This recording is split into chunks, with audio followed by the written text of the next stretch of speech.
Elle va bientôt avoir fini, dans 4 minutes. On voit bien la forme de la pièce là. Et toute l'astuce est de savoir est-ce que j'aurai bien les marques de structure. Ça y est, le moment tant attendu est arrivé. Elle est là.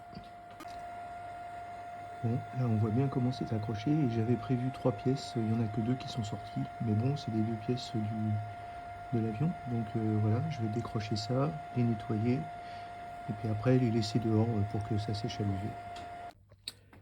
Donc là, comme on peut le voir, la troisième pièce, eh bien, elle n'a pas décollé véritablement, elle s'est accrochée, mais ensuite elle n'a pas continué. Donc il y a sans doute un petit problème encore, il faudra que je regarde par rapport aux settings.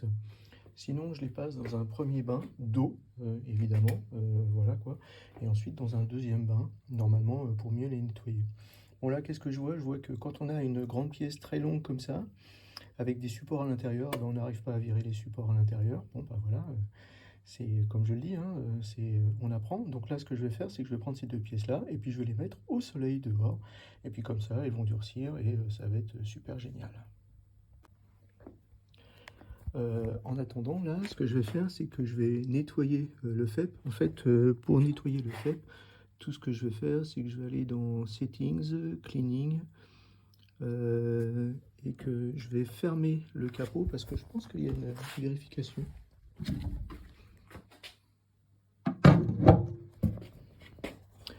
Et du coup, là, on va partir pour 25 secondes où en fait tout le plateau va être allumé, on va dire, à l'ultraviolet. Et du coup, ça va faire une petite couche de résine complètement normalement solidaire, on va dire, qui pourra se décoller du FEP. Alors le FEP, c'est la petite couche plastique qui laisse passer les ultraviolets. Généralement 25 secondes c'est pas du tout assez, donc là je mets généralement moi 75 secondes histoire que tout ce qui soit en vision on va dire de l'écran soit bien soit bien rendu dur quoi, ce qui me permettra ensuite de le décoller assez facilement. Voilà. Bien, donc voilà les résultats de nos pérégrinations. Donc en fait, ce que l'on peut voir là, c'est que il y a des petites traces, on va dire des courbes de niveau, si jamais vous voyez bien ici.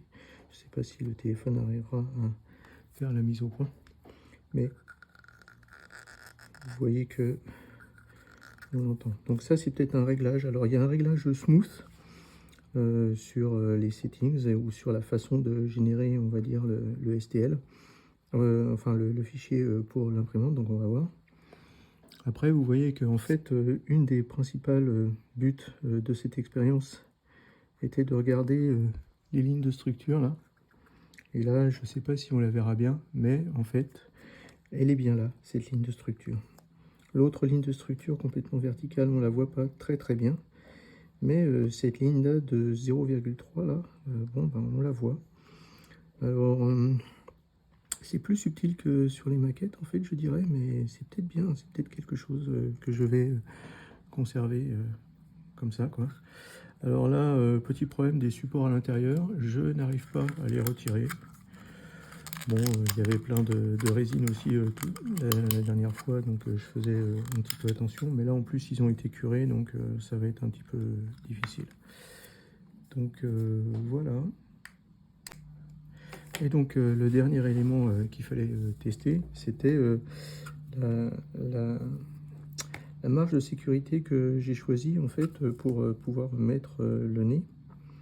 Donc après là je vois que je sais plus très bien quelle est la partie qui était en haut et en bas, mais enfin voilà, normalement vous voyez que en fait là on a un nez qui devrait coller à peu près bien. Franchement, je pensais que ça serait un petit peu mieux que ça, vu que j'utilise exactement les mêmes références. Mais bon, c'est quand même pas mal. Donc là, vous voyez, on a notre premier nez de Henkel 280. Alors, bon, je dis pas que ça va être ça va sans doute pas être des pièces que je vais conserver pour faire cette maquette. Mais je pense que donc, enfin voilà, c'est assez intéressant de voir ce qui se passe. Et puis bon bah voilà, hein, il fallait bien commencer à apprendre, etc. Je verrai si 1 mm est quelque chose que je conserve ou pas. Mais en tout cas, bon, je dirais que pour une première, en fait c'est ma quatrième impression. Pour une première, on est quand même pas mal quoi. Donc voilà, point à apprendre, c'est les supports à l'intérieur, c'est très très chiant. De toute façon, je vais pas faire des pièces aussi longues que ça. Enfin, je pense pas. Parce qu'une pièce aussi longue comme ça, c'est ça qui fait que ça dure 5 heures. Donc en fait, il vaut mieux, surtout qu'on a de la place sur le plateau, il vaut mieux en faire deux petites plutôt qu'une très longue comme ça, quoi. Et,